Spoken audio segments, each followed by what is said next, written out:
Yes, I'm Dr. Pranav Jani. I am a associate professor in the English department.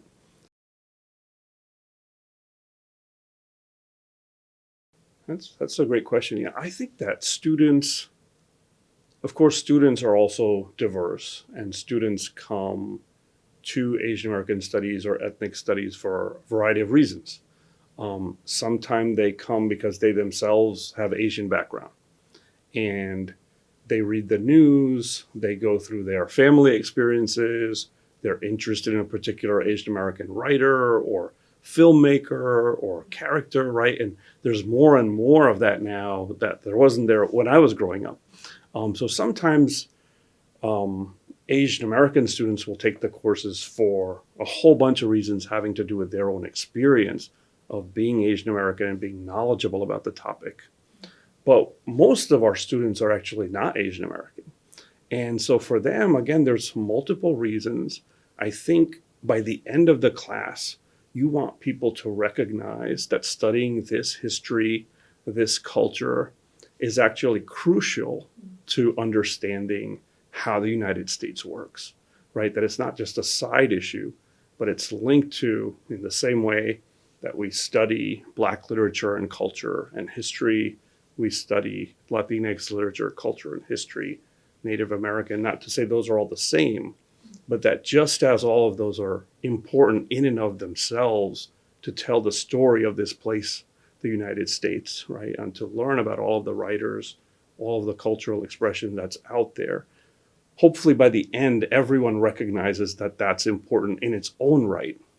But sometimes they come in for things like fulfilling a diversity requirement, and they come in because we've set up university structures that tell them, hey, give them a little push and say, you have to see that this is important, right? Even if you didn't get that in your K to 12 curriculum. Sometimes they did, and that's great.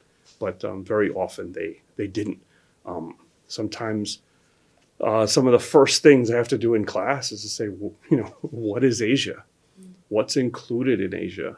And we find out they have particular ideas that don't actually reflect the depth of what Asia and what Asian Americans represent. And so sometimes we're doing very beginning level work in that class that hopefully in the coming years, some of that work will be done in the K to 12 classes and in other college classes. So even though it's a 4,000 level class, we're sometimes doing basic topics and themes, basic geography, basic history. But that's okay because the students are smart. They get interested. They start to realize why the topic is important, and they get into it at a higher level because they are college students and they can grasp more complicated ideas as well. My name is Miranda Martinez. I'm an associate professor in comparative studies, and I'm director of the Latino Studies program at Ohio State. This semester, I teach the intro course, Intro to Latino Studies. I also teach a course called Latino Identities that explores identity formation in different Latino populations. That's a writing intensive course. Well, I really love to teach Intro Latino Studies. It is the gateway course for the Latino Studies minor. It is the class where you hear students, Latino and non Latino, saying, I didn't know that. I didn't know that. I never knew that. I didn't know that. I didn't know that. Oh my God. And so you hear that over and over again. And so you really kind of start to rewrite a baseline of knowledge that students take forward with them. It's a kind of reorienting, it's about, I mean, that's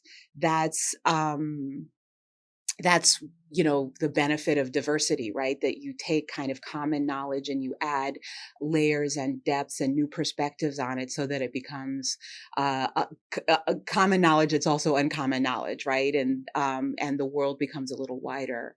um This year, I think we had fun with a project that I did where there's in cultural studies this idea of keywords that are words that are very, single word terms that you can use in a field of cultural studies to complicate and explore aspects of culture and society. So I had students kind of write these, it was a semester long project where they just picked a keyword, and it was fun. I mean, it was, one keyword was Selena, another was Loteria, the board game, the bingo game. And when you sort of examine those, you get a whole histories of Latino culture and enjoyment and pleasure and music, and questions about how Latino culture, how Latinos have used games and music and cultures to build community and identity, but also to talk to the wider society.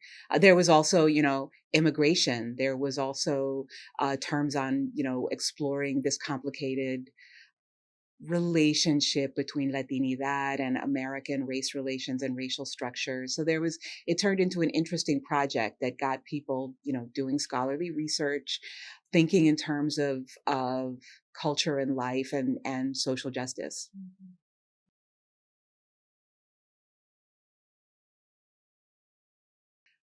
Well, for the reasons I've outlined, that it's a way of taking something that you're doing and giving it depth and connecting it to the problems and possibilities of the broader world.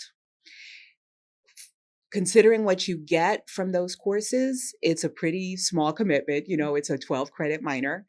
And it's also something, a lot of those courses are courses that a student might take anyway, just for interest.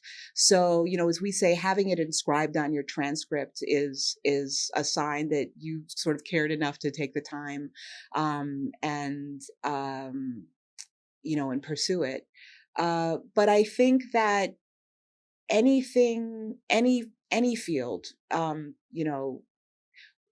you will be interacting and meeting with diverse communities, and this is a way to start to think in the ways that will let students do that better.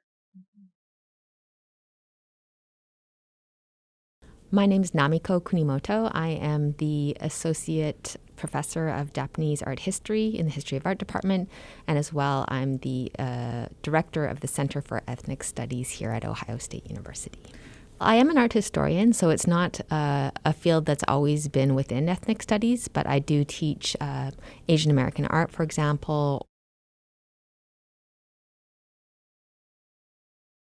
There's a lot of reasons why a minor in Asian American studies or Latino studies or American Indigenous studies is really fruitful for a student.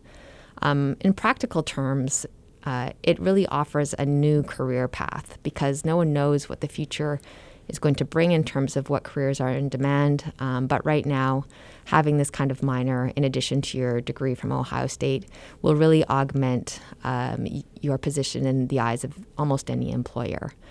But another important point is the way that students can find a home at Ohio State through these programs. We do a lot of events together.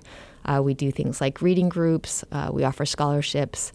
And it's an opportunity for students to find a mentor within our program that they can connect with, to find other students who are like-minded, and to grow as a community and really learn about sometimes their own background, sometimes others' background, but develop really a strong affinity for social justice on campus, as well as the surrounding community. So my name is Melinda Dang. I am a graduate of Ohio State University. I got my Bachelor's of Science in Public Health in 2020, and my minor was in Asian American Studies. I also got my Master of Public Health in OSU this year as well. I'll go with the Intro to Asian American Studies. It's an amazing course. There's reflection questions. There's a lot of reading and discussion, and I found the discussions really engaging. I remember reading a graphic novel called American Born Chinese, and that was very powerful and just really like I just felt so seen just by reading a graphic novel, and just being able to read these articles and novels in this class and being able to relate to people and learn from other Asian Americans was just like something I had never experienced in any other course. So I was able to get a fuller picture of the different Asian American communities in the US and our different histories and how things interconnect with capitalism and imperialism. So it was empowering and enlightening. It was heartwarming. It was also heart wrenching to learn about some of the difficult parts of history and how we're situated today.